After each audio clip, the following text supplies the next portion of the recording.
નમસ્કાર, આપ જોઈ રહ્યા છો સ્પાર્ક ટુડે ન્યૂઝ। વરસાદના પગલે તંત્ર એલર્ટ મોડમાં જોવા મળ્યું છે। વડોદરાના વરસાદના પગલે તંત્ર એલર્ટ મોડમાં। ગુજરાતમાં વડોદરા સહિત 13 જિલ્લામાં વરસાદના કારણે હાઈ એલર્ટ જોયું છે। વડોદરા મહાનગરપાલિકામાં બેઠક યોજાઈ છે। ડેપ્યુટી મ્યુનિસિપલ કમિશનરના અધ્યક્ષસ્થાને તાત્કાલિક બેઠકનું આયોજન કરવામાં આવ્યું હતું। બેઠકમાં આસિસ્ટન્ટ મ્યુનિસિપલ કમિશનર સહિત તમામ ખાતાના અધિકારીઓ હાજર।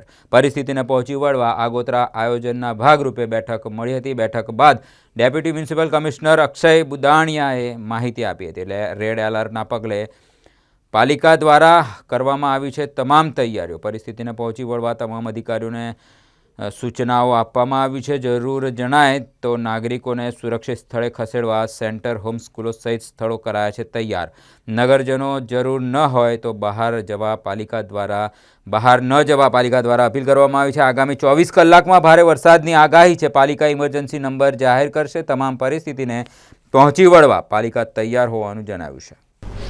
આજે માનનીય કમિશનરશ્રીની સૂચના અનુસાર રાજ્ય સરકાર તરફથી જે 31 અને 1લી તારીખ માટે જે વડોદરા જિલ્લાના વરસાદી માહોલને જોતા રેડ એલર્ટ આપવામાં આવ્યું છે।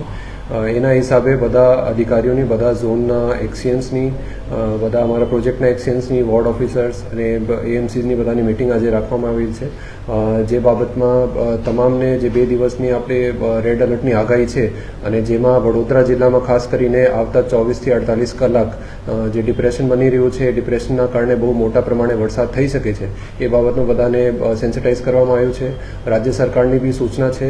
એના માટે અમારી જે તૈયારીઓ છે એની એક સમીક્ષા કરવામાં આવી છે। તૈયારીઓમાં પ્રમાણે આપણે જે શેલ્ટર હાઉસીસ છે, જે લોકોને કંઈ ખસેડવા પડે એના માટે શું તૈયારીઓ છે, સાથે સાથે જે આપણે મશીનરી છે, રાતમાં કંઈ ડીવોટરિંગ પંપની જરૂર પડે એની સાથે અમારા જે કંટ્રોલ રૂમ જે એક્ટિવેટ કરવાના છે એ એક્ટિવેટેડ છે। એની સાથે સાથે જે ક્યુઆરટી ટીમ્સ અમારી જે એક્ટિવેટેડ છે એનામાં ફરી અમારે જે 24 કલાકની શિફ્ટ જે છે અમે લાસ્ટ વીક જે કર્યું હતું એ પ્રમાણે બધાને તૈયારી રાખવા માટે અમારા તરફથી સૂચના આપવામાં આવી છે। સર, શિક્ષણ અધિકારી પણ હાજર હતા। ટીચર્સ માટે કંઈ ખાસ ડ્યુટી અપાઈ છે? ખાસ તો માનનીય કલેક્ટરશ્રીની જાહેરનામા અનુસાર આપણે આખા વડોદરા જિલ્લામાં શિક્ષણ કાર્ય અને આંગણવાડી સાથે સાથે આઈટીઆઈ અને કોલેજ વર્ક બધું એક કાલ માટે બંધ રાખવામાં આવ્યું છે।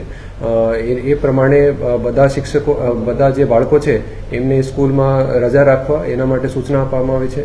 સાથે સાથે મોટાભાગે જે શેલ્ટર અમારે જે ક્યારે કોઈને શિફ્ટ કરવાનું થાય વ્યક્તિઓને, તો શેલ્ટર હાઉસ તરીકે સ્કૂલોને યુઝ કરવાનું થાય છે, તો શિક્ષકોને જવાબદારી આપવામાં આવી છે કે જે સ્કૂલોને જે ચાવી વગેરે છે, સાફ સફાઈ છે, ત્યાં જમવાની વ્યવસ્થા જો શિફ્ટ અમારે કરવા પડે એની માટે તૈયારી રાખે અને એની સાથે સાથે જે આસિસ્ટન્ટ મ્યુનિસિપલ કમિશનર જે તે ઝોનના એની સાથે સંકલન કરવા સૂચના।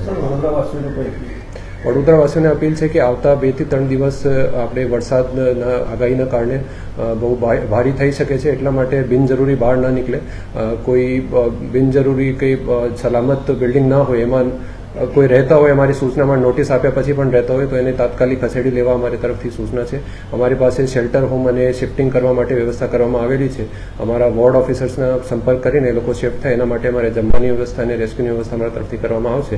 તો બધાને એ જ અપીલ છે કે બિનજરૂરી બહાર ના નીકળે અને અમારી જે પાલિકાની ટીમ જે કામગીરી કરે એમાં અમને સહકાર આપે। પાલિકા દ્વારા કંટ્રોલ રૂમના નંબર જાહેર કરવામાં આવેલ છે, જે બધાને ફરીથી શેર કરવામાં આવશે। સર, જે રીતે વાવાઝોડાની પણ આગાહી છે, તો હોર્ડિંગ્સ જે જોખમી હોર્ડિંગ્સો છે એની માટે કોઈ પ્લાનિંગ કરવામાં આવ્યું છે? ટોટલ અમારે જે ગયા મહિનાથી અમારે 1400 જેટલા હોર્ડિંગ આઈડેન્ટિફાય કરવામાં આવ્યા હતા, જેને સુરક્ષિત કરી લેવામાં આવ્યા હતા। એના હિસાબે આ વખતે ફરીથી જે વિસ્તારમાં, જે વોર્ડમાં અને ઝોનમાં જે હોર્ડિંગ જે ભયજનક છે એને ઉતારી લેવા તમારા તરફથી સૂચના આપો। વડોદરામાં રેડ એલર્ટ છે।